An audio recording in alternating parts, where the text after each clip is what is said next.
Hello and welcome to the Devoted Outdoorsman's podcast. Hey, what's up, guys? I hope you guys had an awesome week. Here we are on Saturday, about to get this podcast finished up and loaded up online so everybody can listen to it.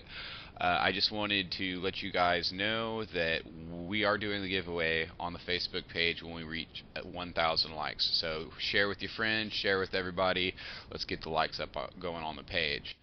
Today on the podcast, we're talking to Jon Wood. He is the owner and operator of Driftwood River Guide Service. He does kayak and canoe fishing on the Illinois River and the other rivers in northeastern Oklahoma. He's a cool guy, and I liked recording this podcast with him. So, like always, we're going to start this podcast off with Jon telling us a little bit about how he got hooked on the outdoors and how he ended up being a fishing guide. Here we go, guys. It's all you, Jon. Well, it's always kind of been in my blood, I think, ever since I was a little kid, coming up in Cub Scouts and Boy Scouts, and my mom kind of instilled it.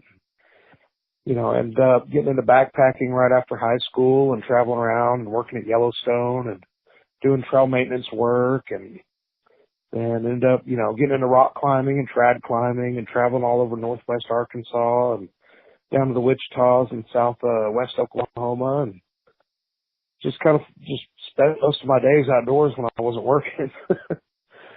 So. Yeah, I think that's how a lot of people get hooked on the outdoors or just get into the outdoors is just, as a kid, spending time out in the woods or just out in in nature. You said you worked at Yellowstone for a little bit. That's pretty cool. Yeah, it was pretty fun. Just a little later, I was working down in Oklahoma City, just working enough odd jobs to save up for a backpacking trip and then take off for a month or two and work another 3 months and then do the same thing, just kind of dirt bagging it. And my buddy found an ad to work at Yellowstone. I'm like, let's do it. So I applied and got the job and put you up in a little dorm room, and you just wait tables, and they're real cool. You can work like 5-6 days straight and then take 4 days off and hitchhike around the park and go backpack. And it was a lot of fun. Got to see the northern lights while sitting right there on Yellowstone Lake on the shore at Grant Village. That was just an amazing time. That sounds amazing. That's pretty cool. You just kind of winged it and ended up there. Just kind of stumbled into it. What kind of brought you into the guided fishing business? How did you kind of get there?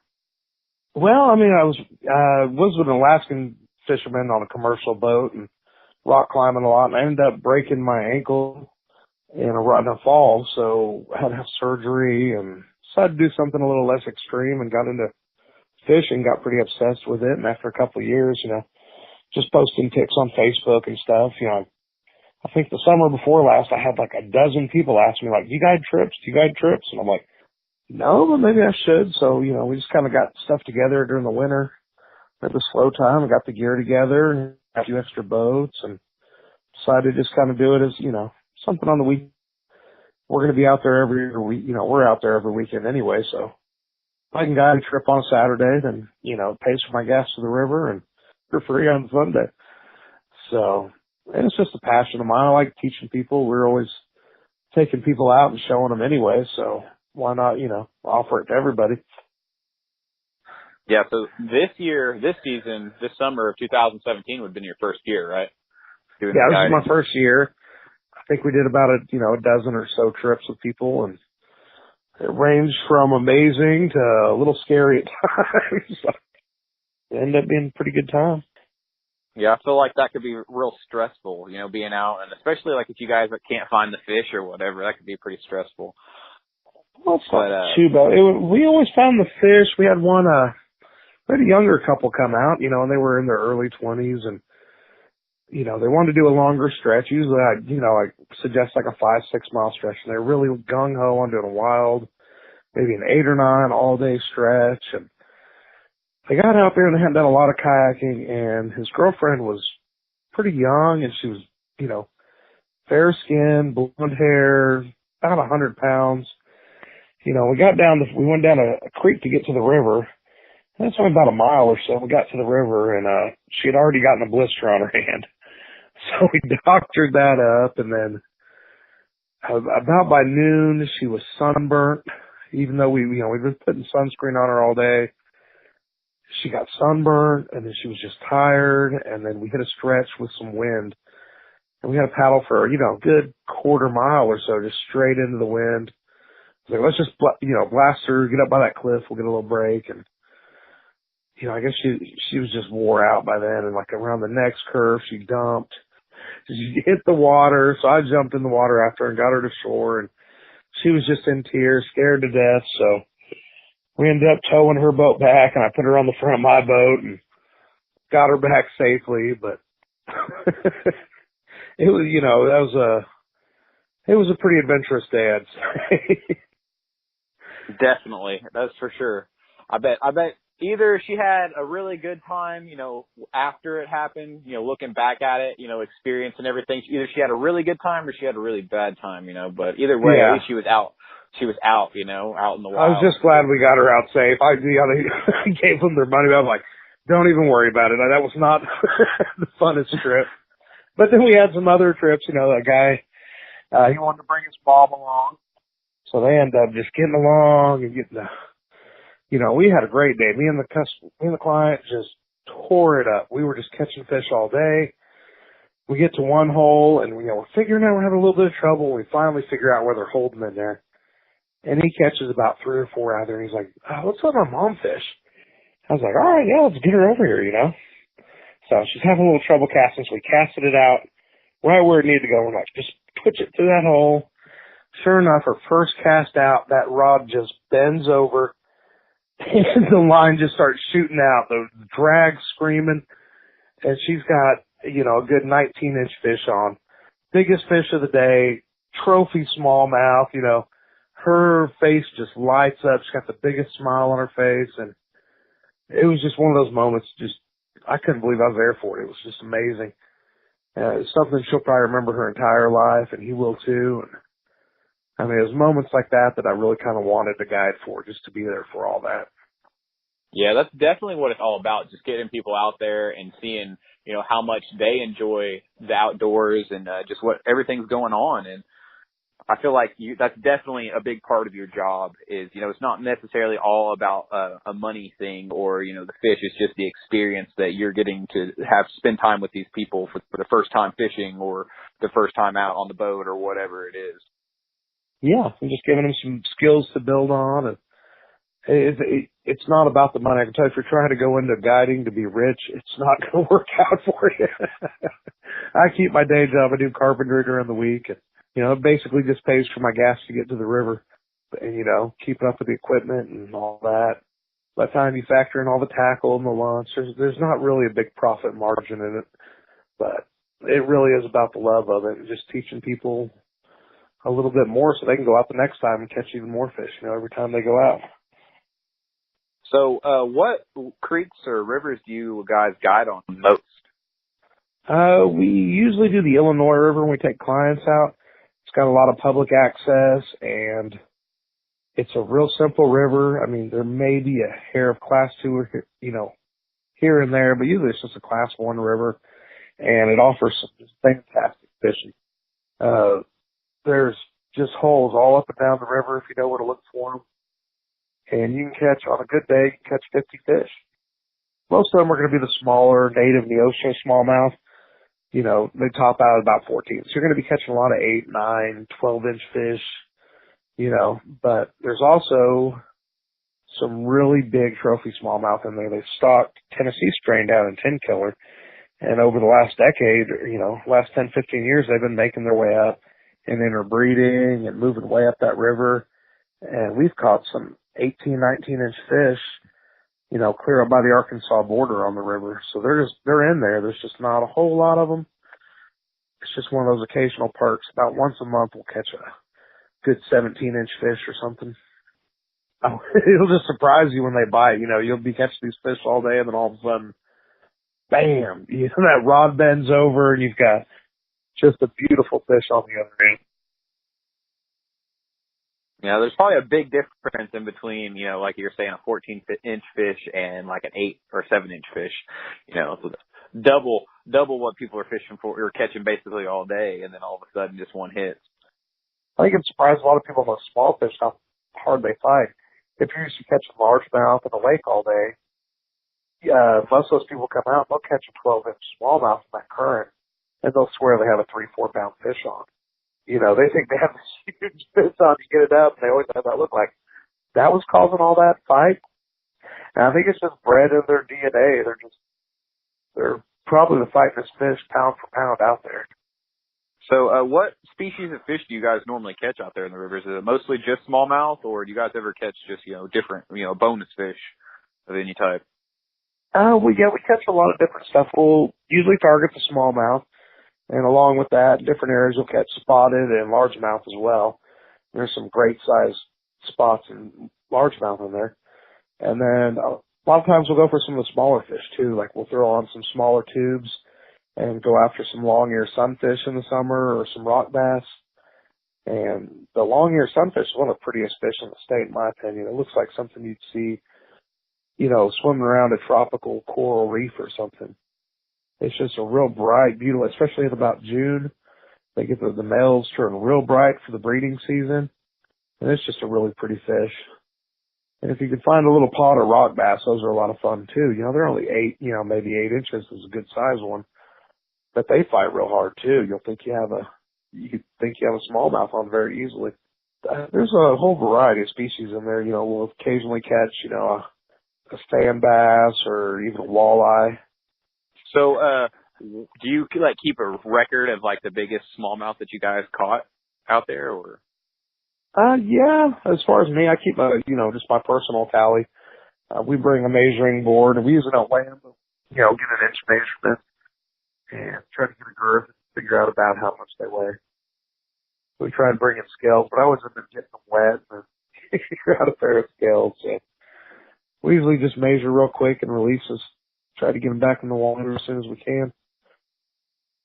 What would you say is the best time of the year to go float the rivers and creeks and do that type of fishing? Definitely the summer as far as numbers. It seems like spring is really good for catching big fish as well as late fall. But the best time of the year is just in the summer when it's 100 degrees out. The river's the place to be. It's easy, you can pull up on a gravel bar really easily and hop in, take a swim anytime you get a little hot. You'll fish a hole for 15, 20 minutes, start getting a little sweaty. The fish stop biting, you can cool off in the water a little bit and head on down the river. And it seems like the hotter the temperatures get, the more ramped up their metabolism get. They just go into a feeding frenzy in the 100-degree weather. You just catch them one after another in some holes. Every time that bait drops in, they're smacking it. It's just a lot of fun. You have the aluminum hatchet in the summer. You get a lot of rafts and canoes coming down from the rental outfitters and such, which, you can fish around them. It's not that big a deal.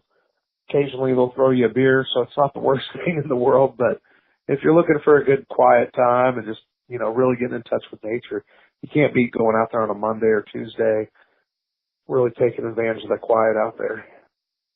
Yeah, not everybody's out there going down and partying and everything that's going on. I mean, not necessarily partying, but just, lots of commotion going on. Yeah. Well, the fish don't seem to mind. The thing with them is they're just used to it and they've got to eat. Occasionally I'll bounce a worm off someone's raft and have it drop and smallmouth will be right on it. They just seem to ignore most of the rafts going overhead, but you got to watch your back cast, and, every once in a while you'll have a big clump of them come through. You just got to stand back for a minute, let them pass, and then go on about your fishing. So it's not too awful. So, do you fish more of a traditional fishing pole setup, or is it all fly fishing? No, I do a lot of spinning rod fishing, especially in the boat. It's just a lot easier to manage a spinning rod. A good medium light rod with I usually run about a 10-pound braid with a 6-pound mono leader on it, about 9 feet of leader on it, and just usually some Ned rigs, little 1/8-ounce buzz baits work real good. Some Rebel teeny poppers are a great choice. Of course, tubes and curly tail grubs and all that are all effective out there. And then usually when I stop at all, I like to do a little fly fishing, especially when there's not a lot of people around. It gets a little tricky with all the rafts going through to get a fly rod going, but I really enjoy getting out there with a fly rod too. It's just something about the cast and just catching something on you. You've tied yourself, you take the hook, you put the feathers on it, you know, you put all that time into it and go out there and get the perfect cast, get the rhythm going and place it and stripping the line in by hand. It's just you feel much more connected to the fish when you catch them that way. It brings me a lot of enjoyment. I try to get even people that haven't fly fished before, if they go out on a trip with me, to try it out a little bit, you know, give it a shot. I give them a few casting lessons, and a lot of them seem to enjoy it. You know, there's something about it.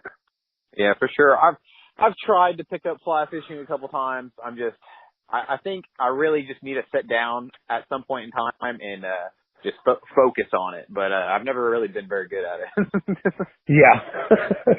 They just get the cast down pretty simply, and then, you know, a lot of it's pretty easy. Just swinging a streamer through, you know, a good hole. Or it does take a little bit of practice, but it can be very rewarding.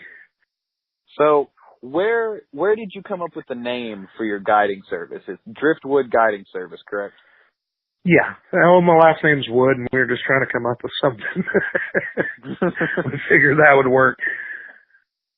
Well, I think we had tried one other name, and that one kind of just sounded right. So you said you've had about a dozen people this summer. Do you expect this 2018 summer to be a little bit more busy, or do you have any plans? Yeah, I've already had I've had several calls coming in already asking about when we're starting and stuff, and we're really just getting the plan together and getting the boats ready, and hopefully I like to let it warm up and probably start guiding here in about, you know, late April, early May, depending on, you know, how the rain is and stuff, if it floods out or not, which it usually does in April. So, but I'm looking forward to getting onto it. Yeah, the past 2 years, I bet it's been pretty hectic out there with all the rain we've been getting. I know a couple of the spots that I hunt got flooded pretty good last year in the 2017 summer. Yeah. So. Well, it does. It changes the river around completely, but that can be a good thing for fishing. You know, you fish that river year after year. If it was the same thing, I'd probably get bored.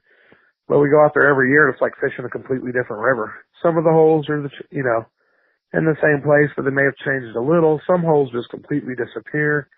And then you'll come down a stretch and a whole new hole will be opened up. It's even better than last year. So it just it makes it a little bit of an adventure.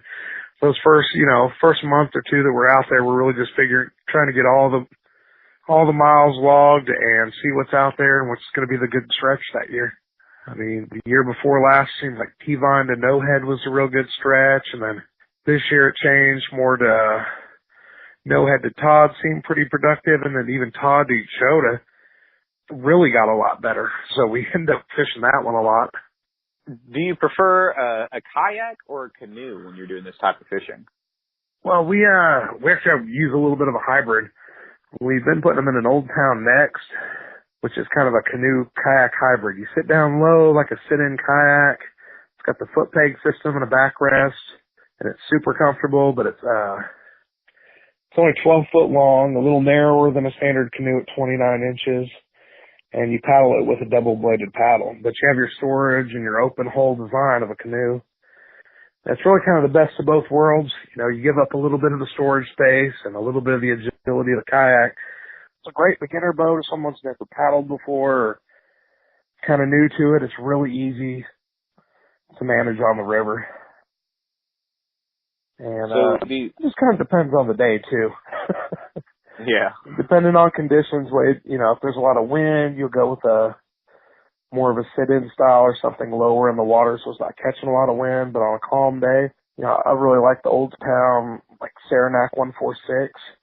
It's a great boat. You can paddle it with a double-bladed paddle in the back, and you've got a ton of room up front for our dog that goes along with us all the time, and a cooler and plenty of gear. So how deep do you normally see these fish at in these holes? Like, how deep are these holes normally? Like, would you say? A 10-foot hole is plenty deep enough. I'm sure some of the holes get deeper, but usually when we're out there, what we're looking for is a good riffle. Like it'll riffle and go real shallow and then drop off into a pool where you've got that head of the pool where it drops off. They really like to hang around that, or some of the eddies right around there. Smallies really like to feed in the current, so you're wanting to find a little bit of a swifter pool. And I watch, generally speaking, sometime in the afternoon, they'll migrate to the tail of the pool where it's a little bit slower, and you'll have days where they're hanging out in different spots. But a lot of times they're in current with, you want to look for big chunk rock, good basketball sized rocks and stuff where some crawdads are going to be hanging out. And usually we'll throw to like that riffle and then bounce it down into that pool. And a lot of times it's only 6, 7, 8 foot deep. Some of them are, more the 10 to 12 foot range, and that seems to be plenty deep for them in the summer.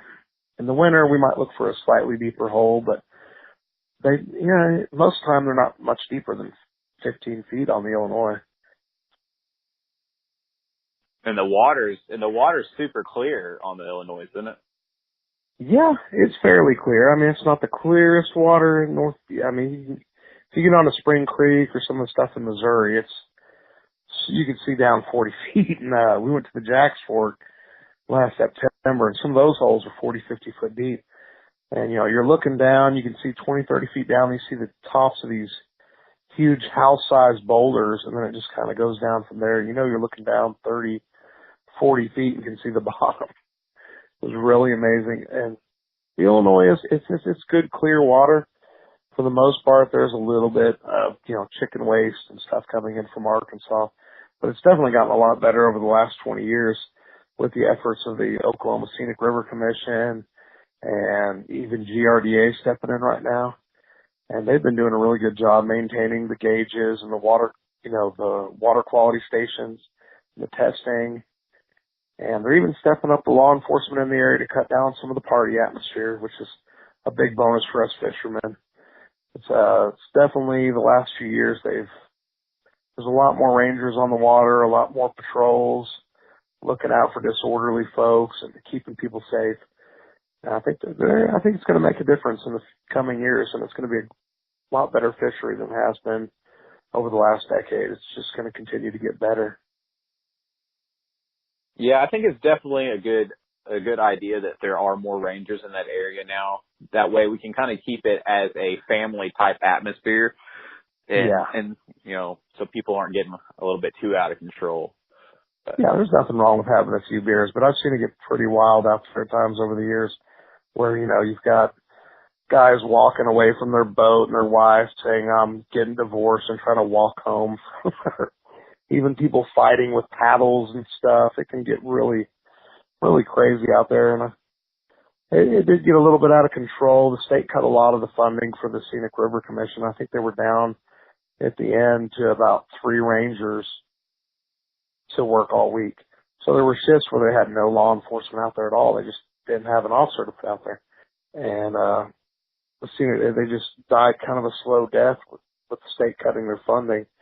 And luckily the Grand River Dam Authority stepped up and kind of took over operations. And they've redone a lot of the campfire rings and did some improvements around the campsites and the restrooms. And they've added an entire police force, it seems like. At times you'll see 8 cars out there parked watching for drunk drivers, and even in the bushes they'll have 3 officers, with binoculars watching for people coming down the river, making sure nobody has glass containers or liquor or causing too many problems. So I think it's starting to make a difference. So what would you say is your favorite creek or river to float, to fish? Oh, it's so tough. My favorite is probably Spring Creek is probably my little heaven. And it's all private land, so you just don't see anybody out there, and it's actually the cleanest water in Oklahoma, I believe, according to the Department of Environmental Quality of the state. I mean, it's just gorgeous water. It's real small water. You're not going to catch anything big. You might catch a big spot. Caught like 18-inch largemouth out there, but they are few and far between, and it's all native smallmouth. So the biggest smallmouth you're going to catch is maybe 15 inches if you're really lucky. But it's just chock full of fish. Beautiful, crystal cold water. Even in the summer, that water feels like it's 50 degrees, being spring fed. And that's probably my little slice of heaven close to home. And as far as the area goes, we have some great opportunities for smallmouth fishing, even in northwest Arkansas and Missouri. The Buffalo River, if you haven't experienced it, is magical. It is just a gorgeous place, and offers some pretty good smallmouth fishing too. So I would definitely recommend checking that one out. And the Buffalo, that's in Arkansas, right? Yeah, it's northwest Arkansas. It's only about a 4-hour drive if you're in Tulsa, so it's not too bad. If you've got a good 3-day weekend, it's definitely worth a trip, especially in early spring. I would recommend maybe Steel Creek to Kyle's Landing. That stretch in there, it's just amazing seeing around every corner. There's 200-foot bluffs and great water to swim and float, and it's just a really pretty place. And it's crazy to me because I'm from the Northeast Oklahoma area, so it's crazy to me where you could go to the lakes around here, or the Arkansas River, or any of the creeks that flow into the Arkansas River up around Tulsa area. And the water is just it's so polluted. It's just so dirty and it's nasty. And you go, an hour to the east, and it's a complete change in the anywhere in the Ozarks. I think it's just that karst system. I mean, Northeast Oklahoma is actually part of the Ozark Plateau. It spills a little bit into Kansas and that southern Missouri, and northern Arkansas is all that same kind of region. And it's just great flint rock. I think it's the rock on the bottom. You don't have a lot of sand, and a lot of it is spring fed, so it's coming out of these aquifers miles down, and it's just beautiful water. And it's just a really special place, that whole region of the country. It offers some of the best fishing, and I think people are starting to realize that we do have a little bit of tourism coming in for it. So I'm glad to see it. Yeah, we have a lot of people coming from out of state to fish in Oklahoma, and not necessarily all for the river systems, but a lot of it's for the spoonbill, and that's something that's about to start happening here pretty shortly. There's a lot of people coming in for that. You ever went and spoonbill fished? But I've tried. I've never caught one. It's exhausting. It's a lot of work. It is a lot of work. I 100% agree. It's a lot of work, and when you do catch one, it was a great experience. I'm not gonna lie. I caught several of them in my life, but yeah, it's kind of like pulling in a log. That's how I explain it to people.